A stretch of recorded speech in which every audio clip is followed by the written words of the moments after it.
Bikini পিন্ধি ৰাজপথত ঘূৰি ফুৰে সভ্যতা যৌনতাত পাপ নাথাকে পাপ থাকে মানসিকতাত যৌনতাক বুজিব পৰাকৈ তেওঁলোকৰ মানসিক অৱস্থাটো সুস্থ নহয় আপুনি প্ৰায় যৌনতা বিষয়টো টানি ধৰিছে আপোনাৰ কবিতাবোৰ প্ৰায় যৌনতা সকলোবোৰ কবিতাত নহয় নৱপ্ৰজন্মৰ যি যুৱ লেখকসকল তেওঁলোকে যৌনতাটো কেন্দ্ৰ কৰি লিখে তাইক আমি অশ্লীল ভাষা এটাত যেতিয়া গালি পাৰো তেতিয়া শুনিবলৈ বেয়া লাগে তাকে ধুনীয়াকৈ সজাই পৰাই লিখি দিয়াৰ কাৰণে মানে ফেমাছ হয় সেইটোৱে মানে বিষয় নেকি মানুহ এজনে ফেমাছ হ'বলৈ কাৰণে যৌনতাক টানে নাৰী এগৰাকীৰ মানে অৱয়ৱটোৰ কথা বেছিকৈ মানে উপস্থাপন হয় যৌনতাৰ ক্ষেত্ৰত পুৰুষ এজনৰ অৱয়ৱটোৰ কথা মানে উপস্থাপন নহয় কেলে নহয় যৌনতা বুলি ক'লে অকল কেৱল নাৰী নেকি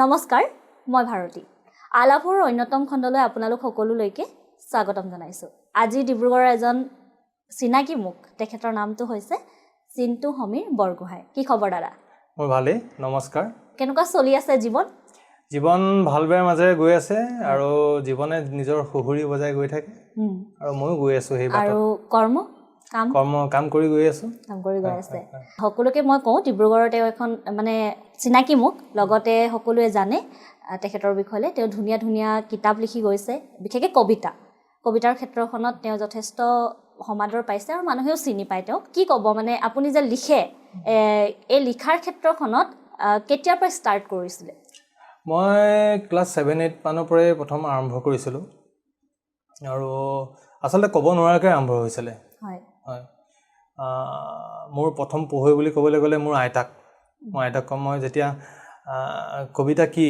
আচলতে মই জনা নাই কিন্তু সেয়া কবিতাৰ বাবে কৰা এক অনুশীলন আছিল চাগৈ আৰু মই লিখিছিলোঁ আৰু লিখি প্ৰথম মোৰ আইতাকে শুনাইছিলোঁ আৰু আইতাই ভাল পাইছিল আৰু তেনেকৈ আৰম্ভ হৈছিল আচলতে কবিতাক সাধনাৰ দিশলৈ যে লৈ গৈ আছোঁ এই সাধনাৰ দিশলৈ লৈ যোৱাটো আচলতে ক'ব নোৱাৰাকৈ হৈ গৈ আছে জীৱনৰ যিমানেই সুখ দুখবিলাক দেখিছোঁ সংগ্ৰাম দেখিছোঁ বিপ্লৱ দেখিছোঁ ভাল পোৱা বেয়া পোৱা সকলো দেখি গৈয়ে আছোঁ সেই দেখি যোৱাৰবোৰৰ মাজতেই আচলতে কবিতাও সৃষ্টি হৈ গৈ আছে হয় আৰু তেতিয়া বোধহয় সেয়া কবিতা নাছিলে বোধ কৰোঁ নহয় জানো তেতিয়া শব্দৰ মানে জোৰা তাপলি বুলি ক'লেও বেয়া নহ'ব অনুশীলন আছিলে আৰু শিক্ষা ক'ত আৰম্ভ হৈছিলে শিক্ষা মোৰ গাঁৱতে আৰম্ভ হৈছিল আৰু তেনেকৈ মই তেওঁলোকে মই শিৱসাগৰ চৰকাৰী উচ্চতৰ মাধ্যমিক বিদ্যালয়ত পঢ়িছিলোঁ বহুমুখী উচ্চতৰ মাধ্যমিক বিদ্যালয় তাৰপিছত মই হাই ছেকেণ্ডেৰী মই ডিব্ৰুগড় পাছ কৰিছোঁ গ্ৰেজুৱেশ্যন মই ডিব্ৰুগড়ৰ পৰাই লৈছোঁ সেয়াই শিক্ষা আৰু এতিয়া মানে সাংসাৰিক জীৱন লগতে কৰ্মজীৱন সকলোখিনি সামৰি লৈ গৈছে আপোনাৰ এটা কবিতা মোৰ সাংঘাতিকভাৱে মনত আছে বিকিনি পিন্ধি ৰাজপথত ঘূৰি ফুৰে সভ্যতা কিয় লিখিলে মানে এই লাইনটো সেইটো মোৰ ৰকষ্টাৰ নামৰ কবিতাটো আছিল আপোনাৰ দৈনিক জনভূমি খুব সম্ভৱ আপোনাৰ ৰঙালী বিহুৰ সংখ্যাটোত ওলাইছিল আচলতে সভ্যতাই আপোনাৰ আচলতে বিকিনি পিন্ধি ঘূৰি ফুৰাৰ দৰে লাগিছে তাৰমানে মোৰ সেইটো এটা অনুভৱ তাৰমানে যেন ক'ৰবাত নহয় ক'ৰবাত আমাৰ সভ্যতা নাঙঠ হৈছে তেনেকুৱা যেন এটা অনুভৱ হৈছে যৌনতাক আচলতে বুজিব পৰাকৈ বহু লোকৰ মানসিক অৱস্থাটো সুস্থ নহয় এতিয়া নে এই বৰ্তমান অৱস্থাত আধুনিক যুগত বিশেষকৈ আধুনিক যুগত আগতেও আছিল যদিও আগতে কম আছিল পৰিৱেশবিলাক সৰল আছিল যদিও তাতো তোমাৰ বিপ্লৱ আছিল সংগ্ৰাম আছিল সকলো আছিল তেতিয়াও কিন্তু এতিয়া যেন ক'ৰবাত নহয় ক'ৰবাত জটিলতাটো বেছি হৈছে সেই জটিলতাৰ মাজতে মোৰ এইটো অনুভৱ হৈছে যে বিকিনি পিন্ধি ৰাজপথত ঘূৰি ফুৰে সভ্যতা আৰু ৰকষ্টাৰত সেইকাৰণে লিখিছোঁ কিন্তু তাত মই আৰু এটা কথা লিখিছোঁ যে যৌনতাত পাপ নাথাকে পাপ থাকে মানসিকতাত মই এটা কথা অন্তকৰণে বিশ্বাস কৰোঁ যে যৌনতাটো চালিকা শক্তি খুব সম্ভৱ বিশ্বব্ৰহ্মাণ্ডৰ এক চালিকা শক্তি হ'ব পাৰে যৌনতা গতিশীলতা থাকে যৌনতাত কিন্তু তোমাৰ সেই যৌনতাত কিছু মানুহে আচলতে যৌনতাক বুজিব পৰাকৈ তেওঁলোকৰ মানসিক অৱস্থাটো সুস্থ নহয় আৰু সুস্থ নোহোৱাৰ বাবেই বিভিন্ন ঘটনাপঞ্জী আমি দেখি থাকোঁ বিভিন্ন পৰিৱেশ আমি দেখি থাকোঁ যিবিলাকক আচলতে আমাৰ কাৰণে ভাল নহয় সমাজৰ কাৰণে ভাল নহয় পৃথিৱীৰ কাৰণে ভাল নহয় আচলতে সেইকাৰণে মই লিখিছিলোঁ ৰকষ্টাৰ নামৰ কবিতাটোত যিটো অসমৰ বিভিন্নজন মানুহে পঢ়িছে আৰু অসমৰ বিভিন্ন প্ৰান্তৰ পৰা ফোনো আহিছিল মোলৈ তাৰ পৰা মেছেজো আহিছিল সেই কবিতাটোৰে এটা স্তবক আছিল এটা শাৰী আছিল যৌনতাত পাপ নাথাকে পাপ থাকে মানসিকতাত সেই চিন্তাটো আহিছিল আৰু মই মানে প্ৰায় আপোনাৰ কবিতা পঢ়িছোঁ, বহুত কেইটা পঢ়িছোঁ। মোৰ নিজা ব্যক্তিগত কথাহে মই কৈছোঁ দেই, মানে আপুনি প্ৰায় যৌনতা বিষয়টোক টানি ধৰিছে, হয়নে? আপুনি মন কৰিছে চাগে আপোনাৰ কবিতাবোৰ প্ৰায় যৌনতা। সকলোবোৰ কবিতাত নহয়, নহয় মানে কিছু কবিতাত মই বহুত ৰাইটাৰকো দেখিছোঁ, নতুনকৈ বিশেষকৈ নতুনকৈ যিসকলে উঠি আহিছে, মানে নৱপ্ৰজন্মৰ যি যুৱ লেখকসকল, তেওঁলোকে যৌনতাটোক কেন্দ্ৰ কৰি লিখে। এইটোৱে মানে মূল বিষয় নেকি যে যৌনতাক কেন্দ্ৰ কৰি লিখাৰ কাৰণে ৰাইটাৰ এজন পাব্লিছ হয়, বিশেষকৈ মানে নৱপ্ৰজন্মৰ? নহয়, কেতিয়াও নহয়। সেইটো নেচাৰেলি হ'ব লাগে আচলতে। সেই কবিতাটোত সেই বাক্যশাৰী, সেই তোমাৰ স্তৱশাৰী নেচাৰেলি আহিছে আচলতে, স্বতঃস্ফূৰ্তভাৱে আহিছে। সেইটোহে ডাঙৰ কথা আচলতে। টানি টুনি ভৰোৱাটো ভুল কথা। বহুতে জনপ্ৰিয়তা যিটো আজিৰ যুগত মানে চলি আছে, ফেমাছ হ'বলৈ কাৰণে যৌনতাক বহুতে মানে টানে, যে কবিতা এটাত বা নভেল এখনত মানে এগৰাকী নাৰীক আমি অশ্লীল ভাষা এটাত যেতিয়া গালি পাৰোঁ তেতিয়া শুনিবলৈ বেয়া লাগে, নহয় জানো? কিন্তু যিসকল যুৱ লেখক হয়, আমি যে অশ্লীল ভাষাত যিটো গালি পাৰোঁ তাকে ধুনীয়াকৈ সজাই পৰাই লিখি দিয়াৰ কাৰণে মানে ফেমাছ হয়। সেইটোৱে মানে বিষয় নেকি, মানুহ এজনে ফেমাছ হ'বলৈ কাৰণে যৌনতাক টানে নেকি? মই এইটো আচলতে সুধিব খুজিছোঁ। মই নাভাবোঁ তেনেকৈ। যদি কিছু মানুহে তেনেকুৱা কৰিছে, কিছু লেখকে তেনেকুৱা কৰিছে, তেন্তে এইটো বৰ ভুল কৰিছে বুলি ভাবোঁ। তেওঁ যদি ফেমাছ হ'বলৈ যৌনতাক টানি আনিছে তেওঁ সৃষ্টি কৰ্মৰ মাধ্যম মাজলৈ, তেতিয়াহ'লে এইটো তেখেতে ভুল কৰিছে বুলি মই কওঁ। তেওঁলোকৰ বিষয়ৰ মাজলৈ যদি যৌনতা আহিছে স্বতঃস্ফূৰ্তভাৱে, তেতিয়াহ'লে গৈ থাকক, সেই মাধ্যমেৰে সেই বাটত গৈ থাকক। কিন্তু তেওঁলোকে টানি আনিছে যদি জনপ্ৰিয়তাৰ কাৰণে, তেন্তে তেওঁলোকে ভুল কৰিছে। সেয়া খন্তেকীয়া জনপ্ৰিয়তা হ'ব, সেয়া আপোনাৰ চিৰস্থায়ী নহ'ব। সেই জনমুখী ধাৰণাটো চিৰস্থায়ী নহয় আচলতে। আৰু এটা কথা সুধিছোঁ দেই, মানে প্ৰায় এইবোৰ নভেলতো মানে পাইছোঁ বা এতিয়া যিসকলে ধৰক লিখি আছে তাতো মানে এইবোৰ সৰু সৰু চুটি গল্প হওক কিবা হওক, বিশেষকৈ নাৰী এগৰাকীৰ মানে অৱয়ৱটোৰ কথাত বেছিকৈ মানে উপস্থাপন হয় যৌনতাৰ ক্ষেত্ৰত। পুৰুষ এজনৰ অৱয়ৱটোৰ কথা মানে উপস্থাপন নহয়, কেলৈ নহয়? যৌনতা বুলি ক'লে অকল কেৱল নাৰী নেকি? নহয়, যৌনতা বুলি ক'লে আচলতে এগৰাকী নাৰী হ'বই নোৱাৰে। পুৰুষ নাৰী আচলতে প্ৰকৃতি, সকলো লগ হৈ যৌনতা হয়। আৰু এই আমাৰ অনুষ্ঠানটোৰ আগতে মই কথাষাৰ ক'লোঁ যে যৌনতা টানি অনাটো ভুল। এগৰাকী নাৰীকে লৈ অকল যৌনতা কৰাটোও ভুল তেনেকৈ। তাৰমানে এগৰাকী নাৰী, পুৰুষ বা প্ৰকৃতি সকলো লগত বিষয়টো উত্থাপন হৈহে যৌনতা হয় আচলতে। নহয় মানে মানে সাধাৰণতে এতিয়া বহুত কিতাপ আপুনি পঢ়িছে চাগে, নাৰী এগৰাকীক মানে যৌনতাৰ ক্ষেত্ৰতো বেছি টানি অনা হয়। নাৰীগৰাকীৰ মানে শৰীৰৰ অৱয়ৱখিনিৰ কথা ধুনীয়াকৈ বৰ্ণনা কৰা হয়, পুৰুষ এজনৰ বিশেষকৈ কৰা নহয়। মানে এই কথাটো মই সুধিব বিচাৰিছিলোঁ, যৌনতা বুলি ক'লে কেৱল নাৰী নেকি? আৰু যৌনতা বুলি ক'লে অকল নাৰী হ'ব নোৱাৰে, কিন্তু মানে আধৰুৱা হ'ব তেতিয়া। হয়, কিন্তু এনেকুৱা হয় যে নাৰী এগৰাকীৰ অৱয়ৱখিনি বেছি আমি আলোচনা কৰোঁ, সেইটো হয়তো পুৰুষতান্ত্ৰিক দেশ বুলি ভাবি কৰা হয় নে কি বাৰু? কিছুমানৰ মানসিকতা তেনেকুৱা থাকিব পাৰে, কিছু লোকৰ মানসিকতা তেনেকুৱা থাকিব পাৰে। হয়, আৰু এটা কথা সুধিছোঁ, আপুনি লিখোঁতে এনেকুৱা হৈছে নেকি, মানে আপুনি যিহেতু বিশেষকৈ কবিতা লিখে নহয় জানো, কবিতা লিখোঁতে এনেকুৱা কিবা কবিতা লিখিছে নেকি আজিলৈকে যিটো কবিতা মানে আপুনি প্ৰকাশ কৰা নাই বা প্ৰকাশ কৰিবলৈ লওঁতে আপুনি 10 বাৰ ভাবিবলগীয়া হৈছে, কৰোঁ নকৰোঁ, এইটো কৰিলে এনেকুৱা হ'ব নেকি বা কিবা এটা ভুল কৰা হ'ব নেকি, এনেকুৱা কিবা আছিলে আপোনাৰ অভিজ্ঞতা? মই ভবা নাই তেনেকৈ। মই আজিলৈকে যিমানবিলাক কবিতা লিখিছোঁ, কবিতাবিলাক লেখাৰ আগতেই আচলতে মই সাহসী। আচ্ছা, হয়। আৰু প্ৰকাশ হোৱাৰ যেতিয়া মই লিখি থাকোঁ তেতিয়া মই কেতিয়াও নাভাবোঁ যে এইটো মই প্ৰকাশ কৰিম নে নকৰিম বা প্ৰকাশ হ'বলৈ দিম নে নিদিম। সেইটো মই ৰাইজৰ বাবেই লিখিছোঁ, সমাজৰ বাবেই লিখিছোঁ, সমাজে পঢ়িবই লাগিব, তাৰ বাবে প্ৰকাশেই মাধ্যম। সেই কথাষাৰ মই কাহানিও ভবা নাই। কিছুমান কবিতা লিখোঁতে নিজেই নিজৰ সম্পাদক হওঁ, নিজৰ কবিতাটো আচলতে নিজৰ কবিতাটো এজন চোকা সমালোচক হওঁ, সম্পাদক হওঁ, আৰু নিজেই এজন প্ৰভুৱে হওঁ। সেই কথাটোতহে মই বেছি গুৰুত্ব দিওঁ। কিন্তু কবিতাটোত কি ক'ব বিচাৰিছোঁ সেই কথাষাৰ মই খোলাকৈ ক'বলৈ যত্ন কৰোঁ। হয়, যদিও কবিতা এটা যেতিয়া লেখা হয় এখন আঁৰ কাপোৰ থকা উচিত, খুবেই প্ৰয়োজন। ৰহস্যময়তাৰ বাটতেই কবিতাই খোজ লয়। কবিতা ইমোশ্যনৰ বস্তু, কবিতা অনুভৱৰ বস্তু, ফিলিংছৰ বস্তু। কবিতা মানে অনুভৱৰ বিষয় হয়।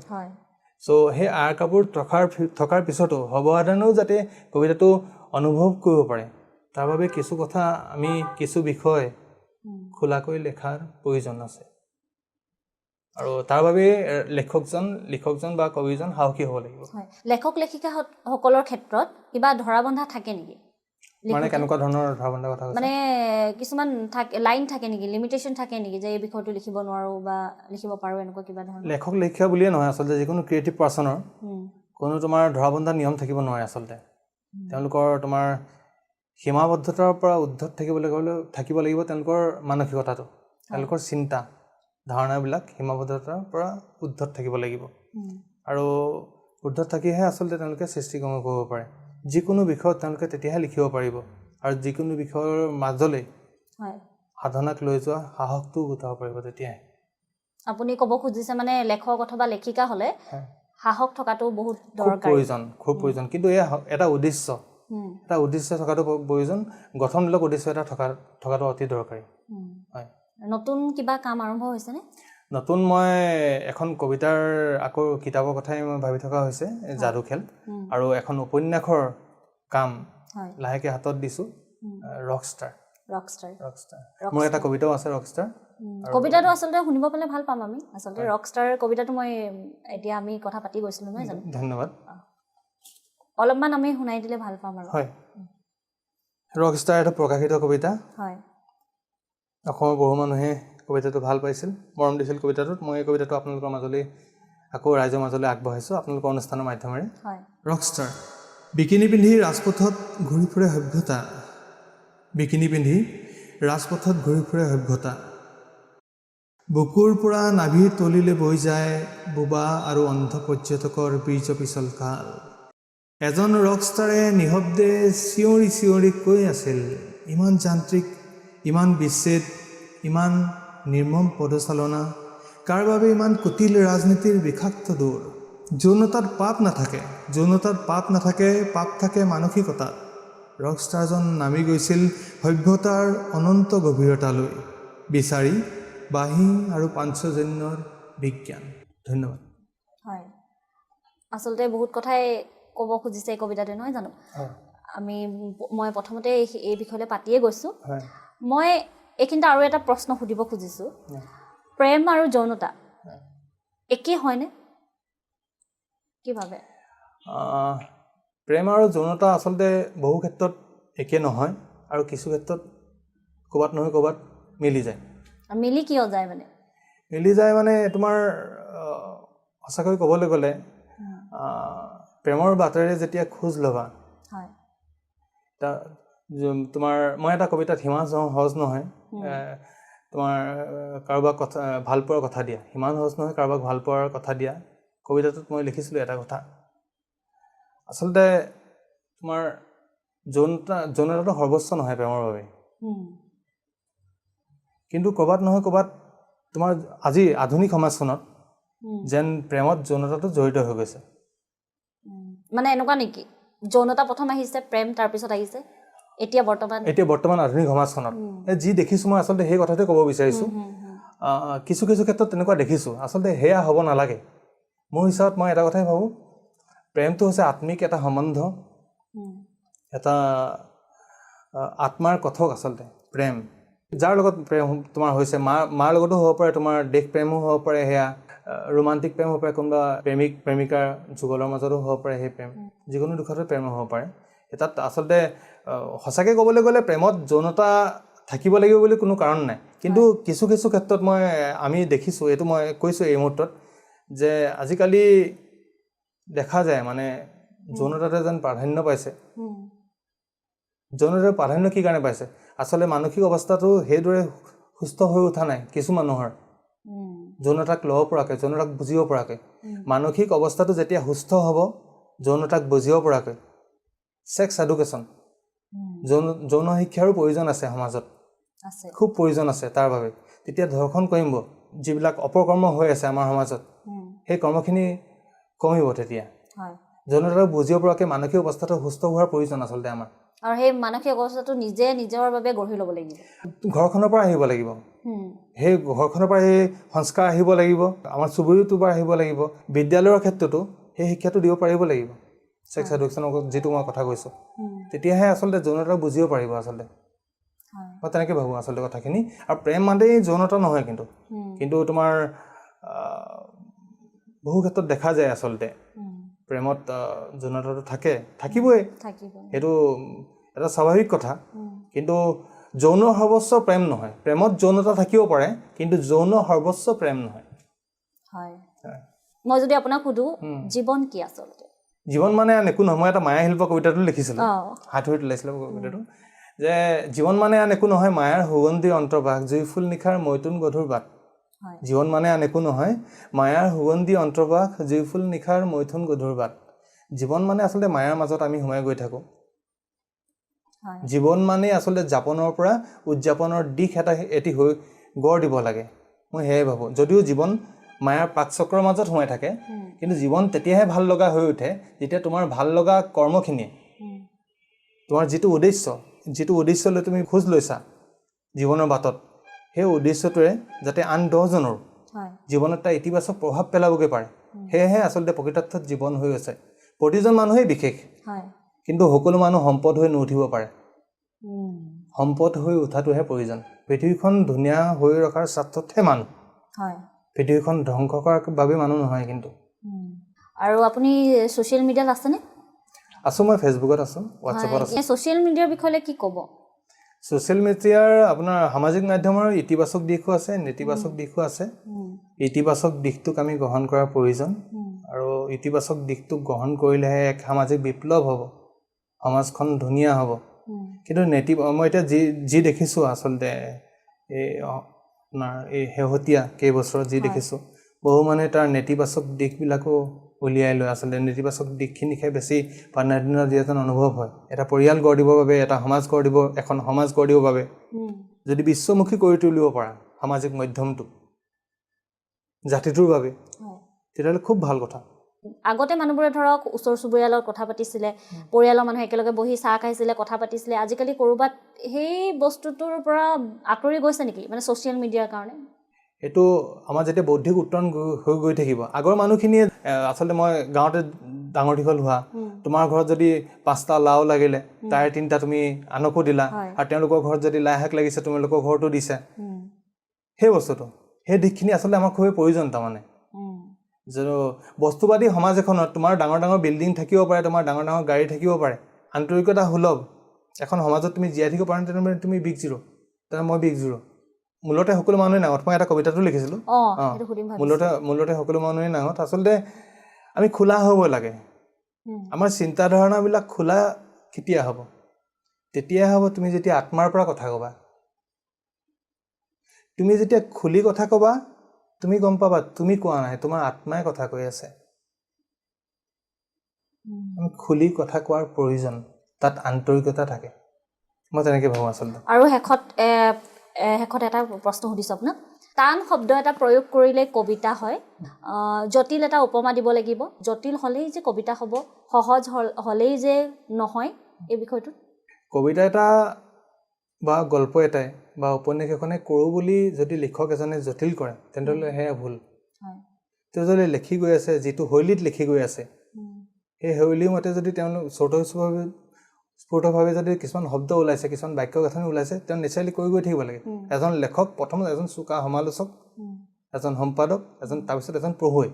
এজন পঢ়ুৱৈ হিচাপে চোৱাৰ পিছত তেওঁ যদি ভাবে যে মই যিখিনি লিখিছোঁ সেইখিনি পঢ়ুৱৈসকলেও বোধগম্য, পঢ়ুৱৈসকলেও বুজি পাব, তেতিয়াহে আচলতে প্ৰকাশৰ বাবে দিয়া উচিত।